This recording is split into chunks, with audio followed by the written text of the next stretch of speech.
चलिए, good evening, नमस्कार सभी को, जय हिंद। गुड इवनिंग सभी को, गुड इवनिंग सभी को, राम राम सभी को, जय हिंद। खुश रहिए, ईश्वर सफल बनाए। जय भीम, नमो बुद्धाय, राधे राधे, गुड इवनिंग, हर हर महादेव, जय महाकाल, जय महाभोले, ओम साईनाथ। सभी को राम राम, सभी को गुड इवनिंग, सभी को जय हिंद। तो चलिए स्टार्ट करते हैं। आज का पहला क्वेश्चन आपके सामने दिया गया है और बहुत ही अच्छा क्वेश्चन है। कह रहा है, क्वेश्चन नंबर फर्स्ट कह रहा है, आधुनिक भारतीय आर्य भाषाओं के उदय के पूर्व आर्य भाषा का कौन सा रूप विद्यमान था। मतलब कह सकते हैं जो आपका आधुनिक भारतीय आर्य भाषा के उदय से पूर्व है ना, आर्य भाषा का कौन सा रूप विद्यमान था, वन को ऑप्शन देना है। तो दोस्तों याद रखिए, इससे पहले क्या, इससे पहले आप अपभ्रंश बताएंगे। याद रखिए, इसका ऑप्शन जो आपका है वो आपका डी नंबर लगाना है। ये दोस्तों प्रवक्ता परीक्षा में आपका पूछा गया था। इस क्वेश्चन का आंसर जो आपका होगा डी हो जाएगा। कह रहा है भारतीय आर्य भाषा उदय से पूर्व, जब उदय नहीं हुआ था तो उनसे पहले दोस्तों आपका अपभ्रंश था। दोस्तों याद रखिए, अपभ्रंश मतलब होता है जो भ्रमित करने वाली है, जिनका आता पता नहीं होता है, हम लोग अपभ्रंश में ले जाते हैं। यहाँ पर आगे बढ़े, क्वेश्चन आपसे अगला पूछा गया है और आपसे कह रहा है कि आधुनिक भारतीय भाषाओं का विकास जो हुआ है किससे हुआ है। तो दोस्तों यहाँ पर आधुनिक भारतीय भाषाओं का तो आप कहेंगे अपभ्रंश भाषा आपका आंसर है। यहाँ पर ए नंबर है, राइट हो जाएगा, ऑप्शन बनेगा आपका ए नंबर है। यहाँ पर आगे बढ़ते हैं, क्वेश्चन आपसे दिया गया है। क्वेश्चन नंबर 3 कह रहा है, निम्नलिखित में से किस बोली में कर्ता कारक का विभक्ति चिन्ह प्रयुक्त नहीं होता है। कर्ता कारक का विभक्ति चिन्ह प्रयुक्त नहीं होता है। क्वेश्चन नंबर 3 को ऑप्शन देना है और 3 का ऑप्शन जो बनेगा इनमें से क्या हो जाएगा। अब आप कहेंगे सर 3 का ऑप्शन जो आपका आएगा वो आपका क्या हो सकता है।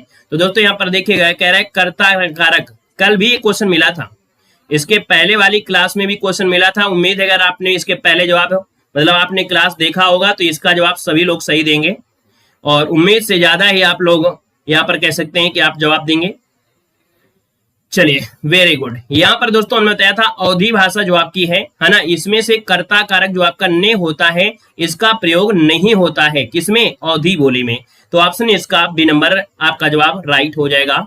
और आगे बढ़ते हैं, क्वेश्चन आपसे दिया गया है, क्वेश्चन नंबर आपका 4 आ गया है और दोस्तों यहाँ पर देखिए कह रहा है, इनमें से कह रहा है आपसे क्वेश्चन, इनमें से किस बोली में ने का प्रयोग नहीं होता है। क्वेश्चन नंबर आपका 4 दिया गया और 4 में भी ऑप्शन क्या होगा, आपकी अवधी बोली हो जाएगा। यहाँ पर आगे बढ़ते हैं, क्वेश्चन आपका दिया गया है 5 नंबर में, कह रहा है हिंदी भाषा में कुल व्यंजन आपके कितने हैं। चलिए, हिंदी भाषा में कुल व्यंजन आपसे पूछा गया है, हिंदी भाषा में कुल व्यंजन आपके हैं। क्वेश्चन आपके देख सकते हैं कॉमन आपके मिल रहे हैं। तो भाई आज के टेस्ट में कॉमन क्वेश्चन अगर मिल रहे हैं तो भाई गलतियां नहीं होना चाहिए किसी से भी। यहाँ पर हिंदी भाषा में कुल व्यंजन जो आपके होते हैं वो आपके कितने हो जाएंगे।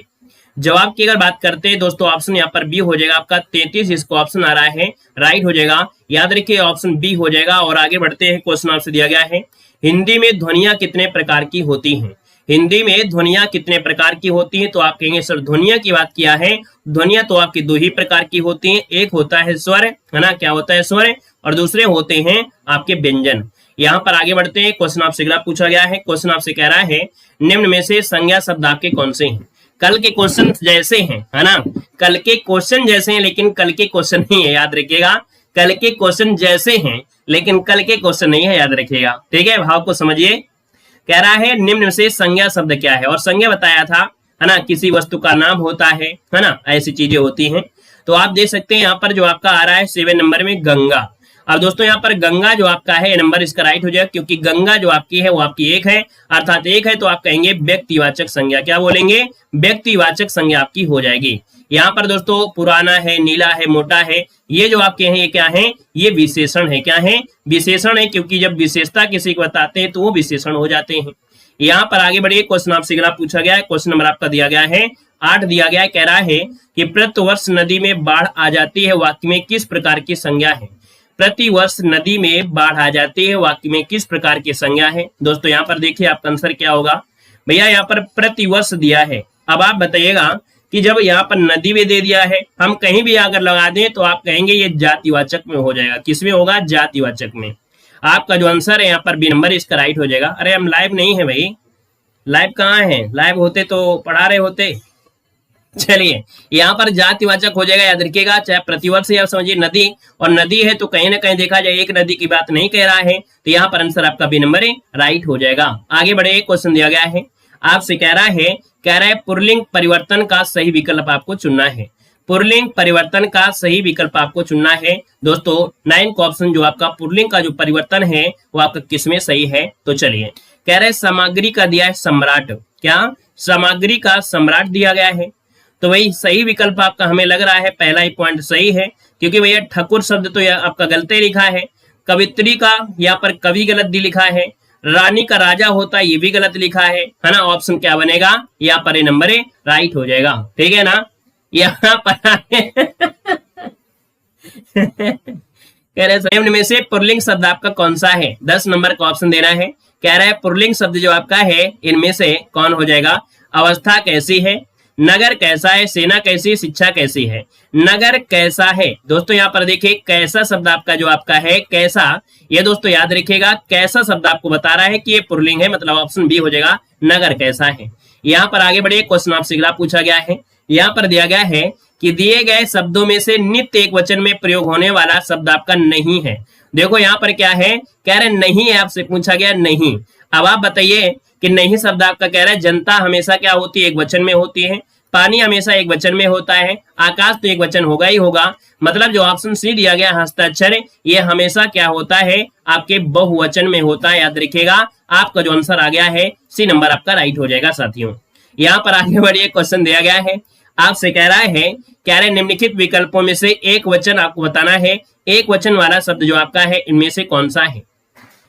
दर्शन दिया गया है, नदी दिया गया है, घरों दिया है और लताओं दिया गया है। अब आप बता सकते हैं कि सर जी नदी जो दिया गया है यही आपका आंसर है, राइट हो जाएगा दोस्तों, याद रखिएगा, है ना। यहाँ पर जो नदी दिया गया है ये क्या है? आपका एक वचन है, क्योंकि नदी का नदियों हो जाता है। और भैया दर्शन है, घरों है, लताओं है, कहीं ना कहीं आपका ये बहुवचन में आपका आएगा। यहाँ पर आगे बढ़ते, क्वेश्चन आपसे दिया गया है, कह रहा आपसे यहाँ पर देखिए कि हम ताजमहल देखने जाएंगे, है ना। देखते देखते इतने दिन हो गए लेकिन अभी तक नहीं गए हैं।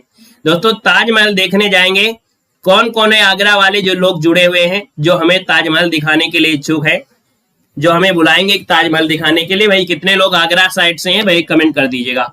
कह रहा हम ताजमहल देखने जाएंगे, रेखांकित पद में आपको बताना है। आपका जवाब क्या होगा 13 नंबर में? अब आप कहेंगे सर देखा जाए तो यहाँ पर क्या है, हम ताजमहल है, और हम शब्द जो आपका प्रयोग होगा कहीं ना कहीं आपका पुरुषवाचक में होगा, और आपके पुरुषवाचक में जो होता है आपका उत्तम पुरुष होता है। क्या? उत्तम पुरुष होता है, उसमें होता है ना। तो आप समझेगा यहाँ पर बी नंबर राइट हो जाएगा। यहाँ पर दोस्तों आगे बढ़े, क्वेश्चन आपसे अगला पूछा गया है, ये लो, चाहे इलाहाबाद से हो तो भी कह देंगे भैया हम आगरा से हैं। ये लो, चाहे इलाहाबाद जाइए चाहे आगरा जाइए। देखो दिया गया है पुरुषवाचक सर्वनाम आपको चुनना है। पुरुषवाचक सर्वनाम कौन सा है दोस्तों? यहाँ पर देखो दिया है आप अंदर बैठिए। अब आप कहेंगे सर पुरुषवाचक दिया गया है ना, और जब पुरुषवाचक दिया गया है तो भैया आप शब्द यही आपका सर्वनाम हो जाएगा, ये निजवाचक सर्वनाम में आएगा। ऑप्शन ए नंबर राइट हो जाएगा। यहाँ पर आगे बढ़िए, क्वेश्चन आपसे दिया गया है, आपसे कह रहा है क्वेश्चन अनुमान का विशेषण क्या होता है? अनुमान का विशेषण क्या होता है? क्वेश्चन नंबर आपसे 15 दिया गया है। अनुमान का विशेषण यहाँ पर राइट क्या हो जाएगा? चलिए भैया यहाँ पर जो आप देना है आपका आंसर इनमें से क्या हो जाएगा? चलिए यहाँ पर देखो अनुमान का विशेषण है, और कहीं ना कहीं देखा जाए अनुमान का होता है अनुमानित, और अनुमानित जो ऑप्शन दिया गया है कहीं दिया है क्या? यहाँ पर कहेंगे अनुमानित, ऑप्शन ए नंबर आपका राइट हो जाएगा, है ना। और यहाँ पर ऑप्शन बन गया ए नंबर। और आगे बढ़ते हैं, क्वेश्चन दिया गया है, क्या कह रहा है कि बुद्धिहीन शब्द व्याकरण की दृष्टि से किस संवर्ग में आता है? कह रहा है बुद्धिहीन शब्द जो है व्याकरण में किस में आएगा? बुद्धिहीन, इसका मतलब ये है कि भैया वो बुद्धि से क्या है, हीन है, अर्थात कहीं ना कहीं उसकी बुद्धि क्या है, कमजोर है। और जब किसी व्यक्ति की गुण की बात किया जाए, जब किसी व्यक्ति के गुण की बात किया जाए तो आप कहेंगे सर ये तो विशेषण में आ जाएगा, क्योंकि गुणवाचक विशेषण होता है। क्या? गुणवाचक क्या होता है? विशेषण होता है। आगे बढ़िए, क्वेश्चन आपसे दिया गया है, आपसे कह रहा है निम्नलिखित वाक्यों में से एक में सकर्मक क्रिया का प्रयोग हुआ है। अब दोस्तों सकर्मक क्रिया हमने बताया था, है ना। यहाँ पर दोस्तों नहाता है, सोता है, सिलता है और चलता है। अब बताइए, हमने तो क्वेश्चन किया था कि क्या सिलता है, क्या नहाता है, क्या सोता है, क्या सिलता है, क्या चलता है। तो भैया चारों में से एक ही आंसर आ रहा है कि भाई कुछ ना कुछ सिल रहा होगा, चाहे कपड़ा सिल रहा होगा चाहे बोरा सिल रहा होगा। तो यहाँ पर आंसर आपका डी हो जाएगा। सिलना जो शब्द आपका है ये क्या है, सकर्मक में आएगी, है ना। यहाँ पर दोस्तों आगे बढ़ते हैं, कह रहे हैं कि लड़कियां लाइक नहीं करती हैं। तो भैया अब देखिए, लड़के लड़कियों को कह रहे हैं कि लड़कियां क्लास को लाइक नहीं करते हैं। अगर जितनी भी लड़कियां जुड़ी हैं क्लास में अगर नहीं करती तो एक बार लाइक करके देखते हैं कितने यहाँ पर लड़के लाइक करते हैं या लड़कियां करती हैं। ठीक है, चलिए आगे बढ़िए। क्वेश्चन आपसे दिया गया है, कह रहा है निम्नलिखित में से सकर्मक क्रिया आपको छांटना है। यहाँ पर जो सकर्मक क्रिया है वाकई कौन है? अब देखिए भैया यहाँ पर दिया गया है क्या, हमने क्वेश्चन में दिया था क्या करिए, क्या चलना, क्या सोना, क्या मुस्कुराना, क्या लिखना। अब आप कहेंगे सर जी कहीं ना कहीं लिखने की बात हो रहा है, क्या लिखना है, और इसका जब लिखना है तो अर्थात यही सकर्मक क्रिया हो जाएगा। सिर्फ और सिर्फ आपको क्वेश्चन करना है क्या चलना है, आप कहेंगे हमें क्या मालूम क्या चलना, क्या सोना क्या मतलब है, क्या मुस्कुराना नहीं मतलब चल रहा है, लेकिन क्या लिखना कुछ ना कुछ लिखना है, अर्थात ये आपका हो जाएगा कर्म के साथ। ठीक है ना, चलिए आगे बढ़ते। क्वेश्चन आपसे दिया गया है, यहाँ पर कह रहा है कि कर्म कारक के लिए प्रयुक्त होने वाला जो चिन्ह आपका होता है इनमें से क्या होता है?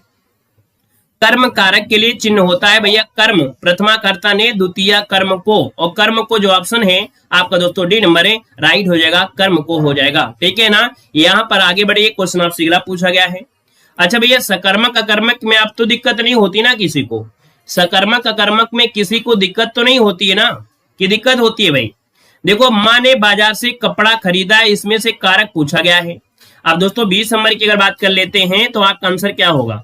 यहाँ पर देखा जाए तो आपका आंसर जो बनेगा इनमें से क्या होगा, आप कहेंगे कपड़ा जो आपका है क्या है, कर्म है, क्या है, कर्म है, और कर्म है तो दोस्तों ऑप्शन क्या हो जाएगा, यहाँ पर दोस्तों कर्म है तो कर्म कारक आंसर हो जाएगा, सी नंबर आपका राइट हो जाएगा। यहाँ पर दोस्तों आगे बढ़ते, क्वेश्चन आपसे अगला पूछा गया है, कह रहे अभी अभी राधा सो गई है ना, तो भैया अभी अभी राधा सोई है ना, जब अभी अभी सोने की बात होता है मतलब क्रिया बिल्कुल अभी अभी होता है, क्योंकि भैया यहाँ पर जो ऑप्शन बी नंबर है वो आपका राइट हो जाएगा, आसन्न। आसन्न का मतलब होता है चिपका हुआ, अर्थात ये हुआ कि जो क्रिया बिल्कुल अभी अभी हुई होती है वो आसन्न में आता है, याद रखिए ऑप्शन बनेगा आपका बी नंबर है, राइट हो जाएगा। यहाँ पर दोस्तों आगे बढ़ते हैं, क्वेश्चन आपसे दिया गया है, आपसे कह रहा है कि कौन सा वाक्य आसन्न भूतकाल में है। देखो इसके पहले हमने बताया था और इसका जवाब आप लोग देंगे, इसका जवाब आप लोग देंगे कि भैया आप ही बताइए आसन्न जो होता है क्रिया अभी अभी हुई रही होगी। अगर हमने आपको पहला सही बताया है उसके अकॉर्डिंग आपको इसका सही जवाब देना है, जल्दी से बताइए। चलिए तो दोस्तों यहाँ पर देखिए आपका जो आंसर है प्रयास अच्छा है। यहाँ पर दोस्तों कह रहा है कि तू आता तो मैं जाता, ये तो है नहीं है ना, मोहन आया सीता गई, ये भी कुछ ऐसा नहीं खास है, वह आया था नहीं होगा, ऑप्शन आपका डी हो जाएगा, मैंने आम खाया। दोस्तों ऑप्शन याद रखिए डी हो जाएगा। यहाँ पर एक चीज को याद रखिए, जब खाने की बात करे, क्या जब खाने की बात कर दे है ना, कभी भी खाने की बात कर दे समझ लीजिए वो आसन्न भूतकाल है, क्या ये आसन्न भूतकाल है जब भी खाने की बात करे। क्योंकि भैया बहुत लोग ऐसे होते ना दिन में बोलते हैं 4 बार ठेसता है, बोलते हैं 4 बार खाता है, इसका मतलब आपसे पूछा कब खाया तो ये नहीं बताओगे भैया सुबह वाला खाना खाया है कि दोपहर खाया है कि शाम को खाया है, 3 बजे खाया है शाम को खाया है। तो खाने की प्रक्रिया जो होती है अभी होती है, लेकिन एक शब्द अगर ये लिखा हो कि मैंने खाना खा चुका हूं या मैं खाना खा चुका हूं, क्या मैं खाना खा चुका हूं, अगर चुका शब्द लगा देता है तब आपको लगाना है पूर्ण भूतकाल। क्या लगाना है? पूर्ण भूतकाल। जब चुका शब्द लग जाए तब आपको पूर्ण लगाना है, नहीं तो कभी भी खाने की बात करें है ना, चाहे वो आम खाना हो चाहे खाना हो, आपको आसन नहीं लगाना है, याद रखिएगा, इस चीज को याद रखिएगा। ठीक है, आगे बढ़िए। क्वेश्चन आपसे दिया गया है, आपसे कह रहा है निम्नलिखित में से कर्म वाला वाक्य चुनना है। अब बताइए किसी में कोई ऐसा शब्द दिख रहा है जिसमें कर्म दिख रहा हो, ऐसा कोई शब्द है जिसमें कर्म दिख रहा हो? तो चलिए देखते हैं। ऐसा कहते हैं कि इसमें तो नहीं दिख रहा है, तुम लिख नहीं सकते है ना, बिल्ली के हाथों चूहा मारा गया। दोस्तों बिल्ली के हाथों चूहा मारा गया, तो इसका मतलब आपका आंसर यहाँ पर हो गया सी नंबर, क्योंकि बिल्ली के द्वारा जब कभी द्वारा लग जाता है या बिल्ली के हाथों तो इसका मतलब है उसके द्वारा ही होगा, और जब द्वारा है तो इसका मतलब ये कर्म में आ जाएगा, तो ऑप्शन सी नंबर है राइट हो जाएगा। दोस्तों आगे बढ़िए। क्वेश्चन आपसे दिया गया है, कह रहा है कर्मवाच्य में प्रधान होता है। भाई कर्मवाच्य में प्रधान होता है तो आप कहेंगे जब कर्म की बात किया है तो भैया कर्मवाच्य मतलब कर्म आपका प्रधान हो जाएगा, तो आप समझ जाएगा यहाँ पर आपका डी नंबर है। यहाँ पर आगे बढ़ते, क्वेश्चन दिया गया है निम्नलिखित में से कृदंत अव्यय का एक प्रकार नहीं है। दोस्तों हमने बताया था कृदंत क्या होता है, जो क्रिया के साथ प्रत्यय जुड़े होते हैं, जो क्रिया के साथ क्या होते हैं, प्रत्यय जुड़े होते हैं, प्रत्यय वो होते हैं कृदंत होते हैं। बाकी जो आपको देखा जाए जो आपके संज्ञा सर्वनाम और विशेषण होते हैं उन्हें कृदंत नहीं कहते, उन्हें तद्धित कहते हैं। अब कह रहा है अव्यय का प्रकार नहीं है, अव्यय का प्रकार नहीं है, तो दोस्तों याद रखिएगा कि पूर्वकालिक क्रिया इसमें आएगा, तात्कालिक आएगा, पूर्ण आएगा। लेकिन भूतकालिक जो आपका कृदंत है ये कृदंत अव्यय का एक प्रकार नहीं है। ऑप्शन बनेगा आपका बी नंबर ए राइट हो जाएगा, याद रखिएगा। क्योंकि अभिकारी कृदंत 4 प्रकार के होते हैं। क्या? अभिकारी कृदंत 4 प्रकार के होते हैं। यहाँ पर आगे बढ़िए, क्वेश्चन दिया गया है, नया क्वेश्चन था, इसके स्क्रीनशॉट लीजिएगा। अगला क्वेश्चन दिया गया है क्वेश्चन नंबर 26। वह दिन भर पढ़ता रहा, रेखांकित शब्द में अव्यय पूछा गया है। हमने कहा वह पढ़ता रहा, बिल्कुल सही है। वह दिन भर पढ़ता रहा, बिल्कुल अच्छा है। मतलब अगर हम पूछे वह पढ़ता रहता है, ये गुड है। क्या है? ये गुड है। लेकिन वह दिन भर पढ़ता रहता है, ये वेरी गुड आपका है। इसका मतलब ये है कि जो दिन भर शब्द आपका ये सुंदर बना दिया है वाक्य को। तो यहां पर देखा जाए जो दिन भर शब्द आपका आ गया है ये भैया क्या है?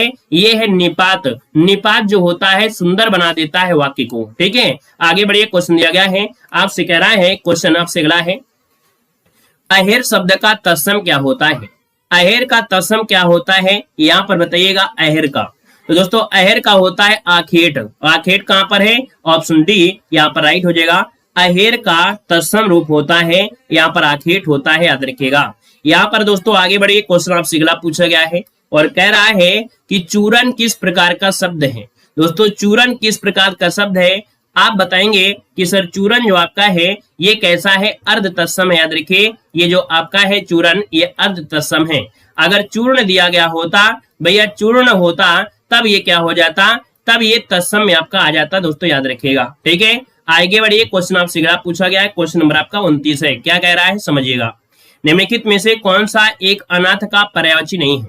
चलिए बताइएगा क्या हो जाएगा, इसका आंसर बताना है जल्दी से। कह रहे अनाथ का पर्यायवाची नहीं है। अब आप कहेंगे अनाथ मतलब यहाँ पर कह सकते हैं अनाथ मतलब होता है यहाँ पर बेसहारा। अनाथ को बोलते हैं यतीम बोलते हैं, अनाथ को बोलते हैं निराश्रित बोल देते हैं। लेकिन भैया अनाड़ी जो आपका है ये अनाथ का पर्यायवाची नहीं होता है। भैया ऐसा होता है क्या कि जो अनाथ होता है वो अनाड़ी होता है? ऐसा तो नहीं होगा ना। तो यहाँ पर जो आपका आंसर है वो आपका सी हो जाएगा, अनाड़ी या अनाथ का नहीं होगा। आगे बढ़िए, क्वेश्चन आपका दिया गया है, कह रहा है कि कौन सा शब्द आपका अंधकार का पर्यायवाची है? दोस्तों अंधकार का पर्यायवाची दिया गया है। अब आप कहेंगे कि अंधकार आपका तम मतलब अंधेरा होता है और अंधेरा आपका ये भी दिया गया है ना। यहाँ पर तिमिर मतलब क्या होता है? तिमिर मतलब आलोक होता है, अर्थात प्रकाश हो गया। मतलब यहाँ पर आंसर देखा जाए तो आपका ए प्लस बी आपका आंसर हो जाएगा। इस क्वेश्चन का जवाब जो आपका होगा वो आपका यहाँ पर ए और बी आपका आंसर राइट हो जाएगा। यहाँ पर आगे बढ़े, क्वेश्चन आपसे अगला पूछा गया है, कह रहा है अनुरक्त का विलोम क्या होता है? अनुरक्त मतलब होता है प्रेम। क्या होता है? अनुरक्त मतलब होता है प्रेम होता है। इसका मतलब ये है कि वह प्रेम तो अब खत्म हो गया है। इसका मतलब क्या हो गया? अनुरक्त का हो जाएगा क्या? यहाँ पर दोस्तों आपका हो जाएगा विरक्त हो जाएगा। विरक्त जो कि ऑप्शन है आपका डी नंबर ए राइट हो जाएगा। यहाँ पर दोस्तों आगे बढ़िए, क्वेश्चन आपसे दिया गया है, क्वेश्चन नंबर आपका 32 है। कह रहा है अंतर्मुखी का विलोम शब्द क्या होता है? अंतर्मुखी का जो अंतर्मुखी का विलोम पूछा गया है तो अंतर्मुखी का होता है क्या? बहिर्मुखी। और बहिर्मुखी कहां पर है? ऑप्शन डी हो जाएगा। जब अंत की बात कर दे तो वही आपको शब्द आपको ढूंढना है, ठीक है। जब भी कभी अंत मिल जाए तो आपको वही शब्द आपको ढूंढना है। ऑप्शन में जो भी मिल जाए आंसर आपका हो जाएगा। यहाँ पर दोस्तों अगला क्वेश्चन दिया गया है, कह रहा है दिए गए विकल्पों में से ऊर्जा का समानार्थी शब्द आपको चुनना है। ऊर्जा का जो समानार्थी होता है इनमें से क्या होता है? अब आप देखिए ऊर्जा में यहाँ पर देखो कहते हैं ना ऊर्जा कैसे होती है? ध्यान लगाने से आता है। क्या? ऊर्जा आपके बॉडी को ध्यान से एकाग्र करने से आती है, शक्ति आती है। शक्ति अर्थात जो ऑप्शन है यहाँ पर आपका ये नंबर है। याद रखिए ऊर्जा का समानार्थी दोस्तों क्या होता है? शक्ति होता है। याद रखिएगा क्या हो जाएगा? शक्ति आंसर आपको देना है। चलिए आगे बढ़िए, क्वेश्चन आपसे अगला पूछा गया है। यहाँ पर दिया गया है दिए गए विकल्पों में से ऐषणा का समानार्थी क्या है? ऐषणा मतलब होता क्या है? याद रखिए ऐषणा मतलब होता है एक प्रकार से बोलते हैं ना इच्छा, इसको एक बोलते हैं अभिलाषा, है ना। तो इसको बोल देंगे आंसर ए नंबर है। याद रखिएगा कि ऐषणा का जो होता है अभिलाषा होता है। याद रखिए इच्छा अभिलाषा ये ऑप्शन आपका है नंबर ए बन जाएगा। क्लियर है। यहाँ पर दोस्तों आगे बढ़िए, क्वेश्चन आपसे दिया गया है, क्या कह रहा है समझिएगा। कह रहा है जिस स्त्री के पुत्र और पति ना हो उसे क्या कहते हैं? चलिए बताइएगा। जिस स्त्री के पुत्र और पति ना हो वहां पर बताना है। सर तिमिर का भी अर्थ अंधेरा होता है, कोई गड़बड़ हो गया क्या भाई? चलिए अगर ऐसा है, अगर तिमिर का अंधेरा था इसका मतलब उसमें नहीं शब्द होता तो आंसर राइट हो जाता, ठीक है। अगर गलती से रह गया हो तो आप लोग हमसे ज्यादा समझदार हैं, ठीक है। चलिए जिस स्त्री के पुत्र और पति ना हो तो ये शब्द आपको बताना है। यहाँ पर दोस्तों 35 नंबर में तो आप कहेंगे इसे कहा जाता है अवीरा कहते हैं। क्या कहते हैं? अवीरा कहते हैं। तो यहाँ पर जो आंसर आपका है वो आपका ए नंबर इसका राइट हो जाएगा, अवीरा कहा जाता है, याद रखिएगा। अगला क्वेश्चन दिया गया है, कह रहा है व्यर्थ खर्च कर डालने वाला, दोस्तों इसे क्या कहते हैं? तो व्यर्थ का जो खर्च करता है वो होता है कौन? ठरकी होता है, दारू पीने वाला होता है। मतलब दोस्तों यहाँ पर 36 नंबर की अगर बात कर देते हैं, ये होता है अपव्ययी होता है। व्यर्थ खर्च कर डालने वाले को यहाँ पर अपव्ययी कहेंगे, फिजूल खर्च मत बोलिएगा, क्योंकि अर्थ पूछा गया है। अब आप अर्थ को अनर्थ निकालेंगे तो गड़बड़ हो जाएगा। अगला दिया गया है अरण्ड रोदन का अर्थ क्या होता है? अरण्य रोदन मतलब क्या होता है? आप कहेंगे अरण्य रोदन मतलब होता है व्यर्थ में अपनी विपदा सुनाना। क्या? व्यर्थ में अपनी विपदा सुनाना।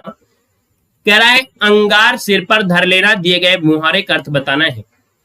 चलिए, कह रहा है अंगार सिर पर धर लेना मतलब क्या होता है? जब अंगार सिर पर रख लिया है मतलब यहाँ पर क्या है? विनाशकारी बन जाना, मरने को उद्यत होना, दूसरे को डराना या कठिन विपत्ति सहना। देख सकते हैं कि भैया यहाँ पर देखा जाए तो चारों ऑप्शन ऐसे लग रहे हैं, चारों ऑप्शन ऐसे लग रहे हैं जैसे कि देखा जाए कि यहाँ पर सभी सही हैं, है ना। और क्लास में देखिए अभी इतना बोला और कह रहे हैं कि सर जी क्लास में राजनीति ना किया करें, है ना। हमने राजनीति नहीं किया है बेटा, पढ़ाई कर रहे हो और इतने दिनों से जॉब नहीं ले पा रहे हो, ठीक है। अभी इतने पढ़ते रहते हो, इतना करते रहते हो, जब तक हो गया बस इतने करते रहते हो, ठीक है। मतलब कोई चीज को अगर बोल दो ना तो उतने में कहते राजनीति ना करो, जैसे इनके घर के सगे हों। चलिए, अंगार सिर पर धर लेना, यहाँ पर बताना है आपका आंसर क्या हो जाएंगे। चलिए, इतना जलन होती है तो फिर निकलवाइए ना भर्ती, क्यों दिक्कत होती है। चलिए, कह रहे हैं अंगार सिर पर धर लेना मतलब होता है कि कठिन विपत्ति सहना। ऑप्शन डी हो जाएगा, कठिन विपत्ति सहना। ऑप्शन आपका डी नंबर है, राइट हो जाएगा, ठीक है ना। यहाँ पर आगे बढ़िए, क्वेश्चन आपसे अगला पूछा गया है, आपसे कह रहा है अंधेर नगरी का अर्थ क्या होता है? अंधेर नगरी का अर्थ क्या होता है? यहाँ पर जवाब देना है। अंधेर नगरी का अर्थ क्या होता है? जवाब देना है। आपका आंसर है राइट क्या हो जाएगा? सभी लोगों को जवाब देना है। अंधेर नगरी का अर्थ क्या होता है भैया? 39 को ऑप्शन देना है। चलिए दोस्तों, यहाँ पर देखिए अंधेर नगरी मतलब ऑप्शन क्या हो जाएगा? अंधेर नगरी होता है यहाँ पर अन्याय की जगह। ऑप्शन यहाँ पर बी नंबर है, राइट हो जाएगा, अन्याय की जगह हो जाएगा। यहाँ पर दोस्तों अंधेर नगरी, चौपट राजा, टके शेर भाजी, टके शेर खाजा। यहाँ पर आगे बढ़िए, क्वेश्चन आपसे अगला पूछा गया है, कह रहे अप्सरा का छत्तीसगढ़ी पर्याय बताना है। क्या दिया है? कह रहे अप्सरा का छत्तीसगढ़ी पर्याय बताइएगा, आपका आंसर क्या हो जाएगा। तो दोस्तों अप्सरा का छत्तीसगढ़ में क्या बोलते हैं? अप्सरा को छत्तीसगढ़ में बोलते हैं, यहाँ पर देखिए क्या हो जाएगा, याद रखिए अप्सरा का छत्तीसगढ़ी पर्याय होता है नच काहरिन। क्या होता है? नच काहरिन। कौन सा? ऑप्शन देखो दिया गया है, डी नंबर है, नच काहरिन। ये आपका ऑप्शन है, आपका डी नंबर है, राइट हो जाएगा। यहाँ पर आगे बढ़िए, क्वेश्चन आपसे दिया गया है, कह रहा है अपहरण में उपसर्ग आपका कौन सा है? अपहरण में उपसर्ग आपको बताना है, आपका आंसर है यहाँ पर है, राइट क्या हो जाएगा? अपहरण में पूछा गया है। अब आपसे उपसर्ग पूछा गया तो आप कहेंगे हरण तो मूल शब्द आपका है, लेकिन जो अप शब्द आपका दिया गया है वो ऑप्शन आपका डी वाला दिया गया है, आंसर आपका डी नंबर है, राइट हो जाएगा। आगे बढ़ते हैं, क्वेश्चन आपसे दिया गया है, कह रहा है अपहरण में, तो अपहरण तो भैया कॉमन हो गया। अगला क्वेश्चन आइएगा, यहाँ पर क्वेश्चन आपसे अगला पूछा गया है, कह रहा है लिखित पद में क्या दिया है? कह रहा है निम्नलिखित पद में से कौन सा पद वया प्रत्यय लगाने से बना हुआ है? वया प्रत्यय लगाने से बना हुआ है। अब आप बताइएगा वया प्रत्यय लगाने से बना है, आपका जवाब क्या हो जाएगा? तो चलिए भैया वया प्रत्यय लगा दीजिए, और यहाँ पर देखिए, यहाँ पर दोस्तों जो आपका दिया गया है ना खवैया, क्या दिया है? खवैया। दोस्तों खवैया जो आपका प्रत्यय है वो ऑप्शन बनेगा, यहाँ पर आपका सी नंबर खवैया हो गया, गवैया हो गया, है ना, यहाँ पर हो जाएगा। और आगे बढ़िए, क्वेश्चन आपसे अगला पूछा गया है, यहाँ पर दिया गया है क्या कि सुहावना लिखाई, क्या सुहावना लिखाई व छलिया में निम्न प्रत्यय आपको बताना है, इनमें से कोई प्रत्यय हो आपकी कौन है? चलिए यहाँ पर 44 को ऑप्शन देना है, आपका जो आंसर है वो आपका राइट क्या हो जाएगा? सुहावना। तो दोस्तों यहाँ पर कहीं ना कहीं देखा जाए तो सुहावना दिया गया है ना, यहाँ पर सुहावना अर्थात आवना शब्द हो गया, ठीक है, लिखाई आई हो गया, या हो गया। देखिए कोई ऑप्शन डी वाला है, यहाँ पर जो आपका आंसर है, आपका राइट आंसर यहाँ पर डी नंबर है बन जाएगा। अगला क्वेश्चन यहाँ पर आपसे दिया गया है, कह रहा है परमार्थ का संविच्छेद आपको बताना है। परमार्थ का संविच्छेद बताना है, परमार्थ का संविच्छेद इनमें से क्या होगा? आप इसे अगर तोड़ते हैं तो सबसे पहले एक शब्द निकलेगा जो बहुत ही अच्छा शब्द है, परम। मतलब एक शब्द निकलना ही निकलना है। परम धन अर्थ हो जाएगा परमार्थ, दोनों में से छोटा प्लस छोटा बराबर बड़ा। आंसर आपका राइट हो गया है। क्लियर है ना? है क्लियर है। आगे बढ़िए, क्वेश्चन दिया गया है आपसे, कह रहा है यहाँ पर क्वेश्चन क्या कह रहा है समझिएगा। कह रहा है दीर्घ संधि, गुण संधि, वृद्धि संधि, यण संधि, ये सब संधि जो आपके हैं किसके हैं? स्वर संधि के भाग होते हैं। ऑप्शन बी आपका राइट हो जाएगा। नेक्स्ट क्वेश्चन आपसे दिया गया है, कह रहा है यथाशक्ति में समास क्या है? तो आप कहेंगे यथा शब्द जो आपका है ये क्या है? उपसर्ग है। याद रखिएगा, जिसमें भी उपसर्ग लगा होता है वो हमेशा आपका क्या होता है? अव्ययी भाव समास होता है, क्योंकि इसका पहला ही पद होता है प्रधान होता है। ठीक है ना? यहाँ पर आंसर आपका डी नंबर है, राइट हो जाएगा। नेक्स्ट क्वेश्चन को आते हैं। क्वेश्चन दिया गया है, कह रहा है प्रतिदिन में समास क्या है? प्रतिदिन में समास पूछा गया है, और प्रतिदिन में आपसे कह रहा है प्रति, और प्रति भी क्या है? प्रति भी क्या होगा? उपसर्ग हो गया, और जब उपसर्ग आ गया तो ऑप्शन बी नंबर है यहाँ पर राइट हो गया है। आगे बढ़िए, क्वेश्चन दिया गया है कि जब पानी बरसता है तब मेढक टर्र टर्र बोलते हैं। मतलब दोस्तों, जब पानी बरसता है तब मेढक बोलते हैं। कह रहा है जब पानी बरसता है, इसमें से कौन सा वाक्य है? 49 नंबर में आप बताइए क्या आंसर हो सकता है। तो भैया, जब पानी बरसने की बात कर दे, जब भी पानी बरसने की बात कर दे तब आपको क्रिया उपविशेषण लगाना है। क्रिया विशेषण होता है जब पानी बरसने की बात कर दे, चाहे पानी बूंद बूंद टपक रहा हो या चाहे जैसे भी हो। जाऊंगा, इसमें से कौन सा वाक्य है? अब इसको समझिए क्या हो जाएगा। कह रहा है राम ने कहा कि मैं घर जाऊंगा। अब यहाँ पर घर जाऊंगा दिया है ना, अर्थात यहाँ पर आंसर क्या होगा? तो भैया यहाँ पर आंसर याद रखिएगा, संज्ञा उपवाक्य में आएगा, मतलब ऑप्शन ये हो जाएगा। यह चीजें आपको समझ में नहीं आती तो थ्योरी में आप पढ़ लीजिएगा, ठीक है ना, किताब के माध्यम से या हमारे वीडियो के माध्यम से। संज्ञा उपवाक्य शब्दों का वह समूह होता है जो अपना विशेष उद्देश्य तथा विधेय रखता है, एक संज्ञा का कार्य करता है ना। तो दोस्तों यहाँ पर जो आंसर है आपका यहाँ पर हो जाएगा, या कुल मिलाकर देखा जाए तो संज्ञा उपवाक्य प्रायः जो होते हैं की से स्टार्ट होते हैं। यहाँ पर क्या कह रहा है कि जो संज्ञा उपवाक्य होते हैं ये की से स्टार्ट होते हैं। कहां से? की से स्टार्ट होते हैं। जैसे ये की शब्द दिया है ना, तो इसके आगे वाला जो आपका है ये संज्ञा उपवाक्य है, यहाँ से स्टार्टिंग होती है, ये पहचान होती है, याद रखिएगा, ठीक है ना। चलिए आगे बढ़िए, क्वेश्चन आपसे अगला पूछा गया है, और आगे तो आपका नहीं है लेकिन यहाँ पर आते हैं जो कि आपके हिंदी साहित्य में। और हिंदी साहित्य में देखिए क्वेश्चन आपका आ गया है, कह रहा है कि हिंदी साहित्य अकादमी द्वारा क्या दिया है कि हिंदी साहित्य अकादमी द्वारा 2016 में नासिरा शर्मा को किस उपन्यास के लिए पुरस्कार प्रदान किया गया था। क्वेश्चन नंबर आपको 24 देना है, और 24 का जो ऑप्शन बनेगा राइट क्या हो जाएगा। तो दोस्तों नासिरा शर्मा को दिया गया था परिजात के लिए। ऑप्शन जो आपका बनेगा यहाँ पर दोस्तों, ऑप्शन जो बनेगा वो राइट क्या हो जाएगा, यहाँ पर आपका बी नंबर परिजात आंसर है, राइट हो जाएगा। अगला क्वेश्चन यहाँ पर देखो दिया गया है, और कह क्या रहा है समझिएगा। यहाँ पर दिया गया अगला पॉइंट, चलिए अगला पॉइंट देखो, आपसे कह रहा है कि कला और बूढ़ा चांद, क्या दिया गया है, कला और बूढ़ा चांद के लिए भैया, कला और बूढ़ा चांद के लिए सुमित्रन पंत को किस साहित्य पुरस्कार से पुरस्कृत किया गया था। चलिए कला और बूढ़ा चांद के लिए, तो यहाँ पर आप कहेंगे सर ऑप्शन बनेगा यहाँ पर बी नंबर है, हिंदी साहित्य अकादमी पुरस्कार इनको दिया गया था, ठीक है, हिंदी साहित्य अकादमी पुरस्कार इन्हें दिया गया था, कला और बूढ़ा चांद के लिए दिया गया था, ठीक है। आगे बढ़िए, क्वेश्चन आपसे अगला पूछा गया है, और अगला क्वेश्चन आपके सामने यहाँ पर आ गया है, कह रहा है कि जिस कृति के लिए कवि नागार्जुन को साहित्य अकादमी पुरस्कार मिला वो किस भाषा में रचित था। दोस्तों यहाँ पर जो आप देना है, आपका जो आंसर है यहाँ पर राइट क्या हो जाएगा, यहाँ पर जो आप देना है, कह रहा है कि जिस कृति के लिए कवि नागार्जुन को साहित्य अकादमी पुरस्कार मिला वह किस भाषा में था। अब आप बताइए कि आपका आंसर क्या हो जाएगा। तो आपका मैथिली भाषा जिसका ऑप्शन आ रहा है यहाँ पर बी नंबर है, राइट हो जाएगा, मैथिली भाषा आपका आंसर है, राइट हो जाएगा। अगला क्वेश्चन दोस्तों यहाँ पर दिया गया है, यहाँ पर आपसे कह रहा है कि हिंदी साहित्य अकादमी पुरस्कृत रचना, यहाँ पर दिया है कल सुनना मुझे ये किसकी कृति है। 27 को ऑप्शन देना है, और 27 को ऑप्शन हो जाए आपका सी नंबर धूमिल की है, किसकी है, तो धूमिल के द्वारा ये रचित कविता है ना, जिसके लिए दोस्तों याद रखिएगा 1979 में, है ना, याद रखिए इनको मरणोपरांत साहित्य अकादमी पुरस्कार से सम्मानित किया गया था।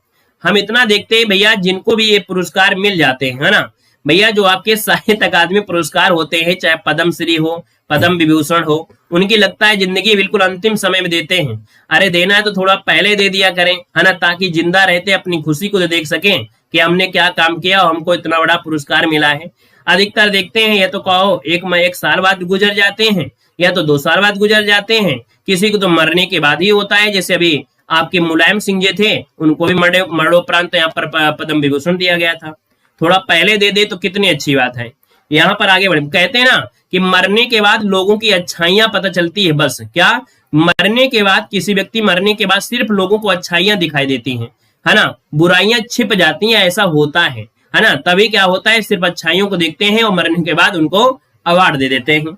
यहाँ पर आगे बढ़िए, क्वेश्चन दिया गया है, कह रहा है इनमें से कौन सी रचना ज्ञानपीठ पुरस्कार से सम्मानित नहीं है।